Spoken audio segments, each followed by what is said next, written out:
Okay, so your document, you need to open a Google Doc. It needs to be titled something like being history class and the date 11/11, and then you might put at the top of your paper something like Crusades to Renaissance. Mr. Smithey's got stuff he's going to talk about. He's got things up on the board. You're going to have to listen and take notes. The video will be engaged under student tools as well as my notes under student tools. But you need to make sure that you have that. Yeah, that's great. Bullets would be great. So make sure that you've got that going. Do you have any go ahead and plan this for you?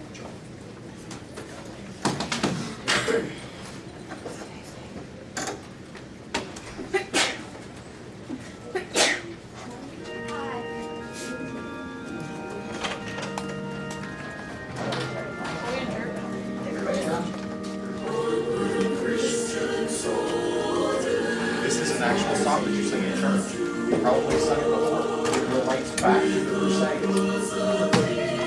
Remember that during this time period, first of all, does it say onward Catholic soldiers? Christian. Because there was no Catholic church, it was all Christian.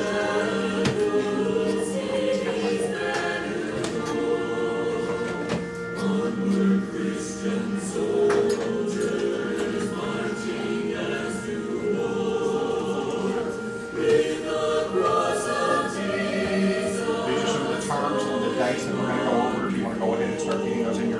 listening to this.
Renaissance notes.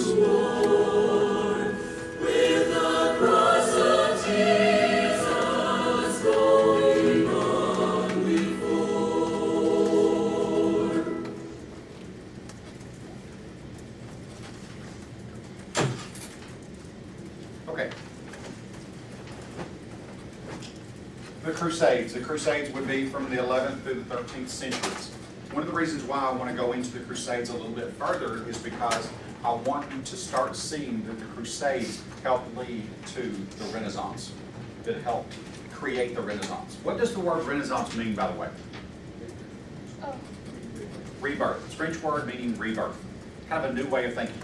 It wasn't the idea that one day somebody woke up and said, on this particular date, the Renaissance starts. It's kind of just a transition, kind of a time period of new way of thinking, new thought. But it wasn't the idea that somebody just flipped the light on. It had to start from some reason.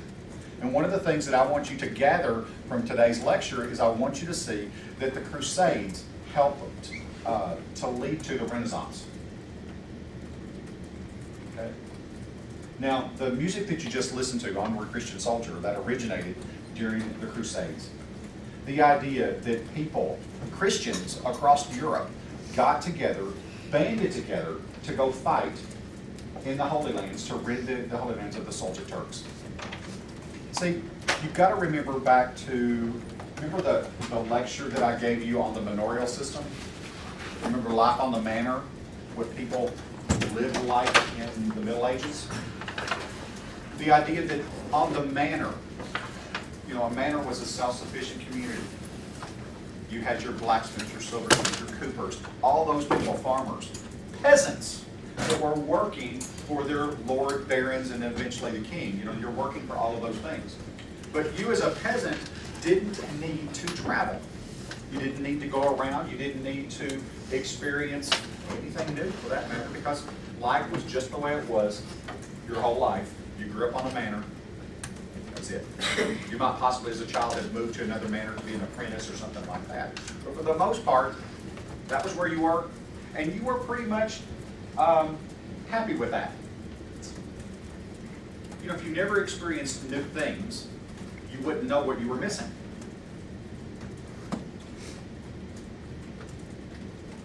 The Pope, who would be head of the Christian church during that time period, had a problem.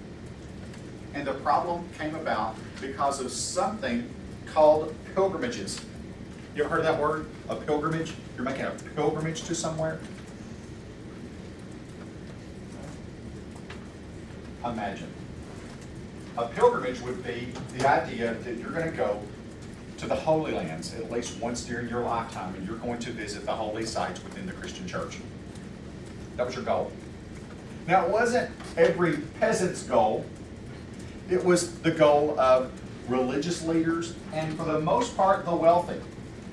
Because remember, who could lead? Who could travel? The wealthy. Okay?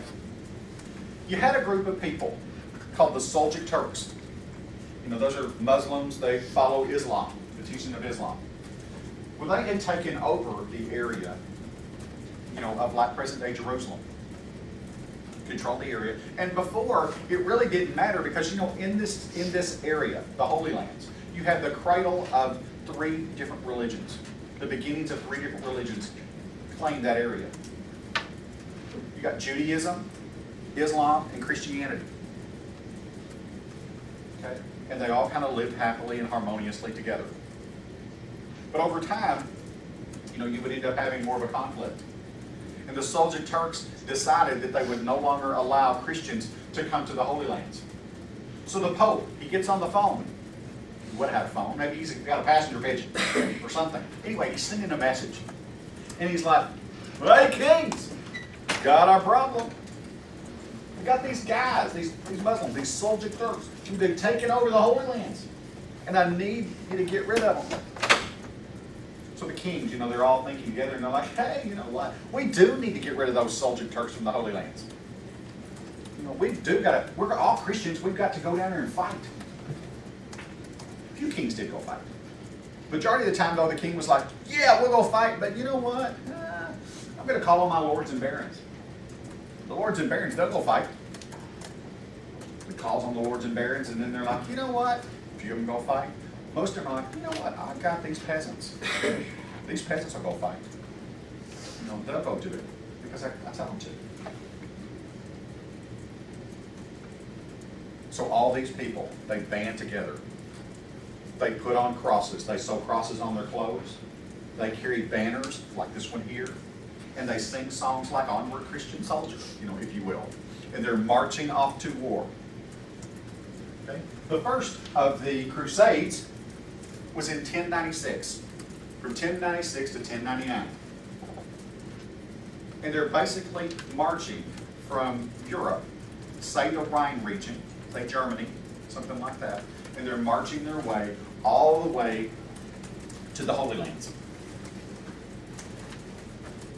And believe it or not, this peasant crusade, the first one was successful. They had taken over the area. It was a great victory for them. They created something called the Crusader States. And by the way, the people who went down there and fought, were typically known as Crusader Knights. So they're going to go fight these knights, for the church. And so they're going to go fight, and it was a success. But the problem with the success is they couldn't maintain their order. They couldn't maintain what sometimes in business we call just supply chain. or logistics. The idea that, say this front row, if you envision this front row as being cities en route, and I go along, and I capture this city, and then I capture this city, and I keep working my way down to Mason, who is Jerusalem. I keep working my way back, and I capture Jerusalem. But you know what? I have to keep forces, and I have to keep the supply chain all the way down going. And that was a problem. They couldn't maintain the control because it was always something that's taking it back over. Now, one of the things that I want you to also think about when you look at geography and the idea of land moving back and forth during this time period between, the Seljuk Turks, or Islam, and Christianity. The two religions that go hand in hand with one another, that would move geographically on lines with one another, was in a constant movement back and forth. You're converting peoples, or you're just destroying people. It's a constant movement. Of course, we still have problems today where you see where Islam and Christianity, or Islam and other religions, maybe Buddhism or Hinduism or something like that, where they come in contact with one another, it's not always a nice confrontation. They have issues even today. When we cover African history, I'll teach you a lot about the Islamic front. But for now, realize that that's a movement. And it's a movement where you'll see Islam that will move all the way up through have you ever heard of the Balkan Peninsula? Areas of Greece, Albania, Romania, Bulgaria, that region in through there, and Europe. Islam will spread up in that direction. But for right now, with the Crusader states and these crusades that will follow, these 8 crusades that will follow, you'll see movement, kind of back and forth, kind of an ebb and flow. The first one was a victory, but they couldn't keep a hold of it. The second one, they're starting to lose. The second one was not successful. They lose cities like Damascus, Syria. Then they're moving on down, and again, they're moving and losing more things. The city of Constantinople, which was a beacon, if you will, to east and west, would be sacked. Of course, we don't know Constantinople today as Constantinople, do we? What's the name of it? It's a large city in Turkey. Starts with an I, ends with Istanbul.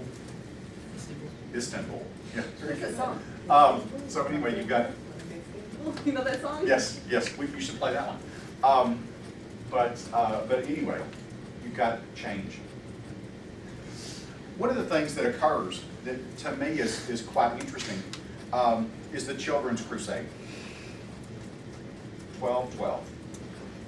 Can you imagine religious leaders throughout Europe calling on families to send their children to go fight in a holy war? Remember that this is a war that it's God's will. According to members of the church, this is God's will that you go fight.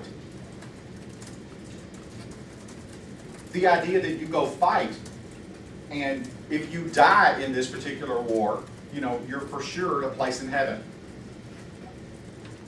If you had been, an adult maybe, and you had committed some sort of crimes, you were assured that those crimes would be forgiven. A lot of times you went and fought based on your debts.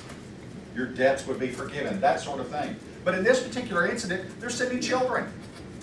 4-year-olds, 8-year-olds. Kids just old enough, barely old enough, to carry a sword, for that matter. So, they had these shields, maybe made out of wood, something like that, and they're dragging these swords along. Can you imagine? With their little banners? And they're marching off. Sometimes not even with military leaders. I mean, it could have been, she had mentioned earlier today, it could have been some priests that are walking along, and they're taking these children, and they're marching off to war, because they believed that it was children fighting and that God would protect them. The problem is that you've got kids that are marching thousands of miles to go fight. A lot of them never even made it there. They died en route.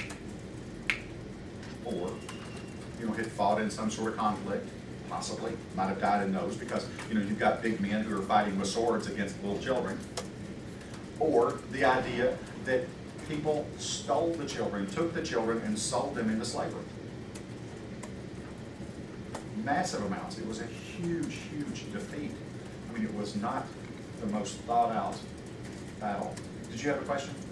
Oh, I was wondering if they were fighting against adults or kids, but. Adults.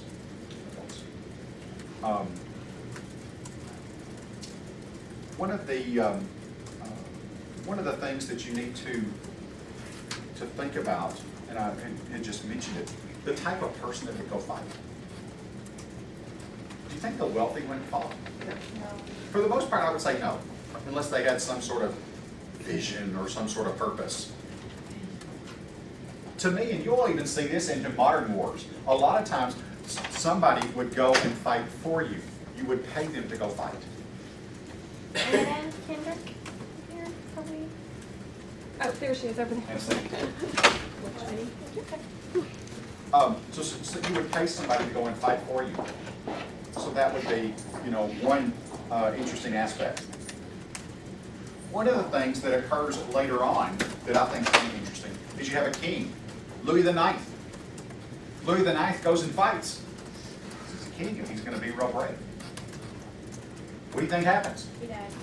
Not immediately. He gets captured. He gets captured. And he is offered up for ransom. Do you know what that means, ransom? Means they put out money, like they want a certain amount of money for it, or objects. It could be objects, it could be the idea that you want all your people to leave an area. Whatever it might have been, it was the idea that he was offered up for ransom. And he would be ransomed. Okay, he gets free. And then he goes and fights in the last crusade. Okay, he goes and fights, and what happens to him? He's killed. Not real successful for him. But anyway, here's the point. Here's one of the points that I want you to get from the Crusades. So you get all these people, all of you. Let's just take you for instance. You're going on the Crusades, and you experience in your travels. You look and you see new art that you've never seen before, or you might even hear new music you've never heard before. You might taste new foods that you've never had before.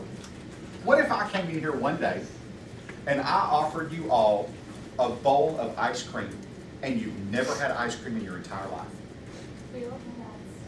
Okay? You've never had ice cream. You never even knew it existed. And I give you a bowl of ice cream.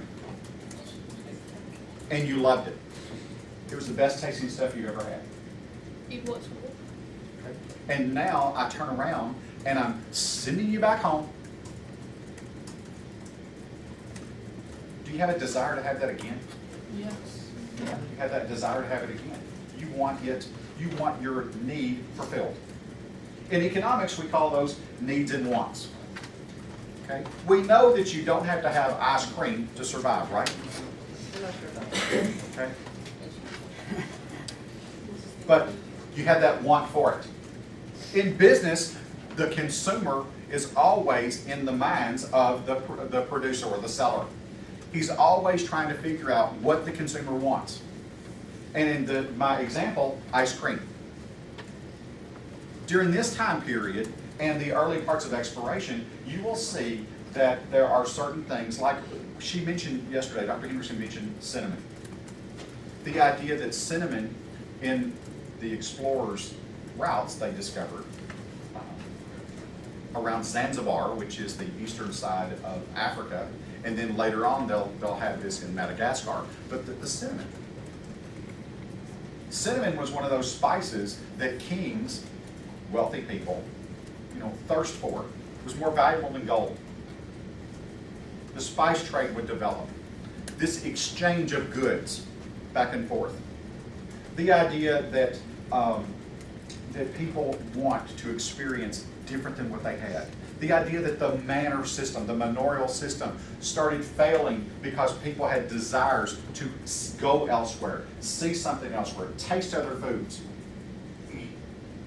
It was that economics concept of need and want that caused the Middle Ages to end. and the Renaissance to begin. That lust, if you will, for new. Matt? I was just thinking that, again, with the whole idea of women in the Crusades. I told earlier classes, women in the Crusades, there were women that went on the Crusades. They, not necessarily to fight, but they were camp followers.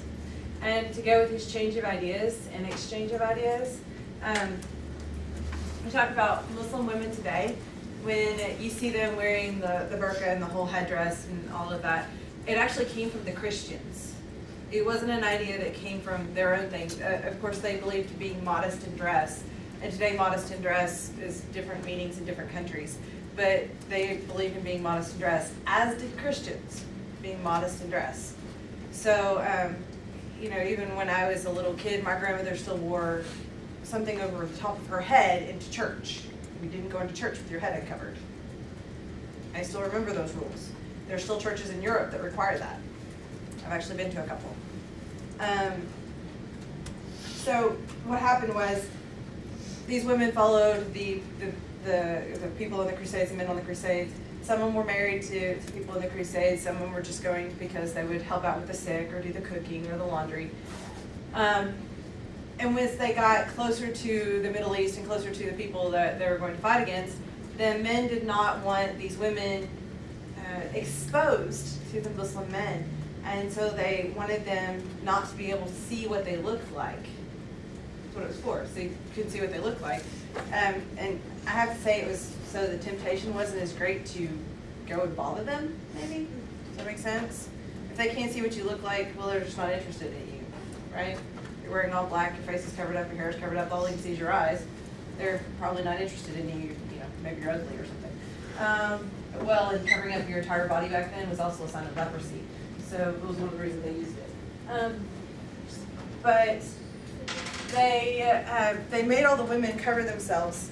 And after the Crusades were over, in between Crusades being over, people would stay. When women would stay in the area. They would stay where they'd spent 2 years of their life, 3 years, however long it took them to get down there and back. Maybe they'd lost everything back home. So they would stay there. Or people from that area would move north into Europe. And so there would be this change and exchange of ideas. And after a while, that idea of covering yourself up to be modest, in some groups stuck. It stuck. It stayed, being more important than others. So it was seen as, if this is how Christians believe that they're being modest, then should our women not be modest too? Does that make sense? If that's what they view as modest, then we don't want their men looking at our women either, right? You get that idea? So we want them to be modest, just as modest as they are, so they should cover up too. And it's kind of like playing that game telephone. You whisper something in somebody's ear, and it goes around the circle, and when it comes back out, it doesn't come back out the same. You're like, that's not what I said at all. That's kind of what happened with this idea. This idea went in as one thing and came out something very different, right? It didn't survive in its whole when it came back out in Muslim society. So it just made a left turn in history.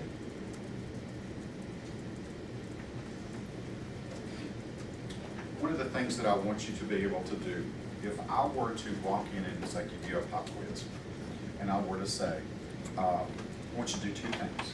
I want you to explain to me the Crusades, what occurred during the Crusades, and I want you to be able to tell me how the Crusades helped lead to the Renaissance, helped create the Renaissance. Could you do that?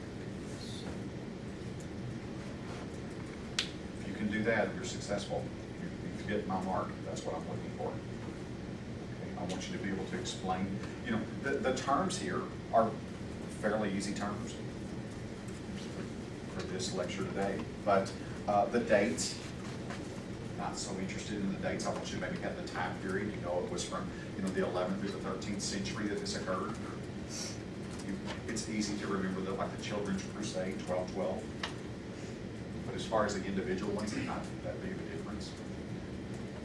You don't really have to know so much that each of the Crusades did certain things. You know, the idea that Damascus was lost during this one, or the idea that Egypt was lost during this one, or the idea that Tunis, you know, where they're fighting in Tunisia. Not so big. But the concept being that you couldn't control it from a long distance. They couldn't keep control because you've got 3 religions that are counting that particular area as all of their homes. Has that ever been solved? No. Problems today. You know, the inception of Israel in 48, was it 1948? You know, coming into a country called Palestine. And then do we see conflicts with them today in Israel and Palestine and the Gaza Strip and all that other stuff? Yes, constant. Huh? Palestine's a non-country. Palestine? It's a non-country. It was a region. For Palestinians, yes. Just making sure I was right. 'cause Yes. that's- It's a nation state. Of course, that was under British mandate anyway. Okay. Do you have any questions? Make sure you get all that down in your notes. Make sure that you are working engaged.